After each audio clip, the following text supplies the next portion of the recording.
Selamat pagi.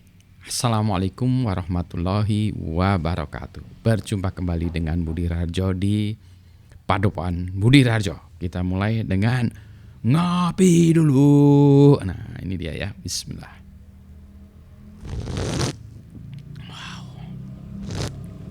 Kopinya sedap dong. Ini cappuccino beansnya campuran dari dua beans hebat. Satu Ili. Ini Ili memang udah terkenal ya, kalau Ili untuk kopi-kopi, untuk espresso, cappuccino udah terkenal. Ini brandnya Italia ya. Satu lagi brand Indonesia, judulnya Hardcore, tapi ini dari Java Halu Coffee ya, Java Halu Coffee, javahalucoffee.id ini grupnya Java Halu, dan ini adalah blendnya mereka ya, yang dibuat di Gunung Halu ya, Java Halu Coffee. Logonya ada di atas ini. Ini enak nih dua ini, udah cocok lah ya. Jadi saya punya kopi buatan Indonesia dan kopi buatan Itali untuk cappuccino pagi ini. Jadi ceritanya nih, saya masih apa ya, kalau orang barat bilangnya torn gitu ya. Masih mau cerita tentang apa pagi ini. Karena biasanya kalau saya cerita tuh saya harus tahu ya materi yang saya ceritakan, nggak asal cari viral, cari heboh, tapi saya harus tahu materinya dan harus di research dengan penuh. Jadi ceritanya ini riset saya belum selesai. Intinya saya ingin membuat sebuah tulisan lagi, dipaksa membuat tulisan yang terkait dengan digitalisasi Indonesia. Apalagi digitalisasi Indonesia. Dan saya cari latar belakangnya dulu ya, karena di dalam kepala saya memang kita harusnya ke sana.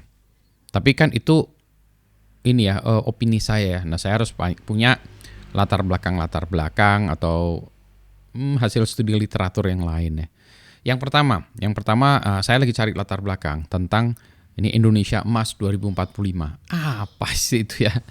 Indonesia Emas 2045. Nah, ini saya lagi cari-cari ya. Sebentar.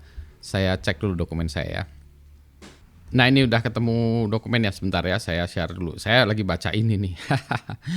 Yang dibaca adalah undang-undang tahun 2004 ya, nomor 59 tentang Rencana Pembangunan Jangka Panjang Nasional, RPJPN, karena Rencana Pembangunan Jangka Panjang Nasional tahun 2025-2045. Yang intinya saya pengen tahu ya latar belakangnya apa sih, Indonesia tuh harus kemana tahun 2025, yang mana itu tahun depan ya, sampai 2045. Kenapa 2045? Saya juga tadinya bingung ya, karena 1945 kali ya. Tapi kan itu berarti 100 tahun ya. Tapi kenapa disebut Indonesia Emas ya? Karena 100 tahun itu apa ya? Platinum ya. Udah di atas emas kan ya. Emas itu kan biasanya 50 tahun ya. 50 tahun emas. Gitu ya. Jadi perak 25 tahun ya. Kalau yang sebelumnya ya 25 tahun ya. Terus 100 tahun kan harusnya platinum ya. Tapi mungkin Indonesia Emas ini maksudnya Indonesia zaman kegemilangan ya. Zaman keemasan, zaman kegemilangan Indonesia mengalami zaman yang luar biasa hebat. Tahun 2045. Nah, saya lagi nyari-nyari juga dokumen lain selain Undang-Undang 59 tahun 2024 itu.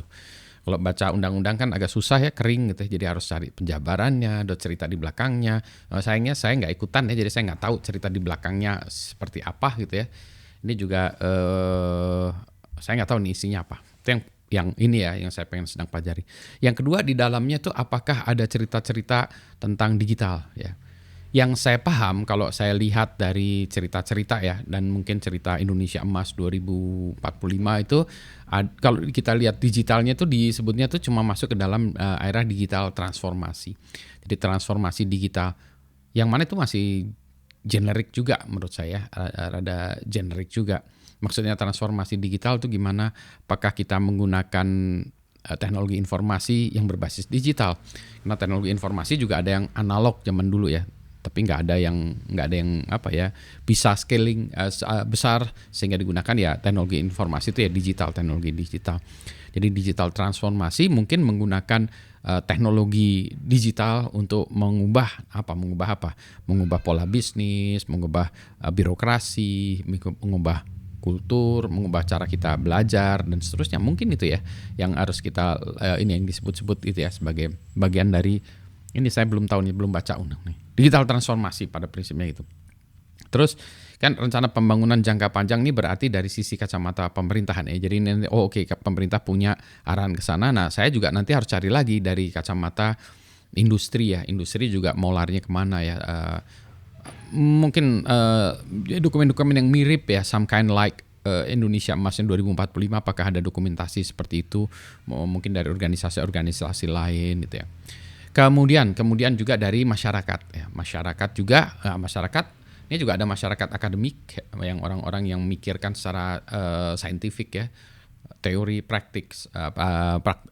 praktisnya juga dari kacamata akademik ya, mulai dari yang teknis non teknis juga, tapi akademik. Ada juga yang masyarakat yang community maksudnya gimana sih ya Indonesia Emas.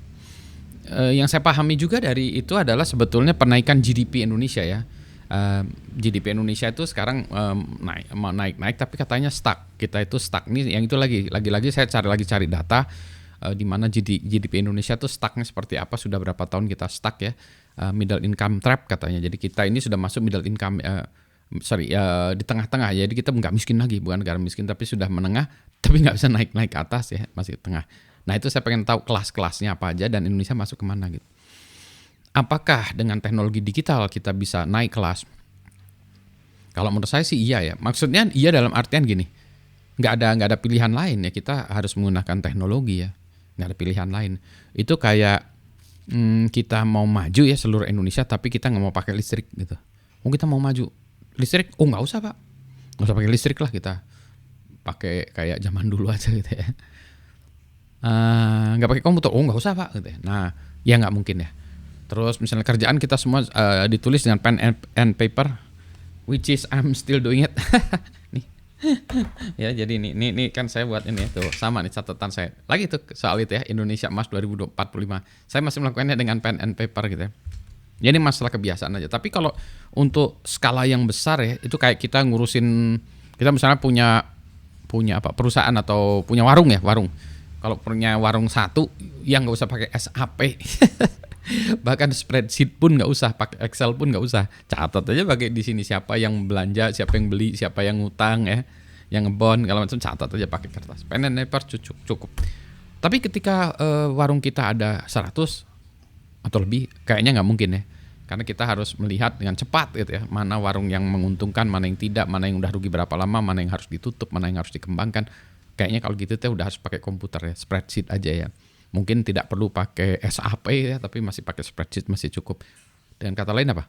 Pakai komputer. Dengan kata lain menggunakan digital. Dengan kata lain digital transformasi digital. Begitu. Jadi kayaknya Indonesia juga segitu ya. Meskipun di bidang pendidikan juga saya masih bingung ya gitu.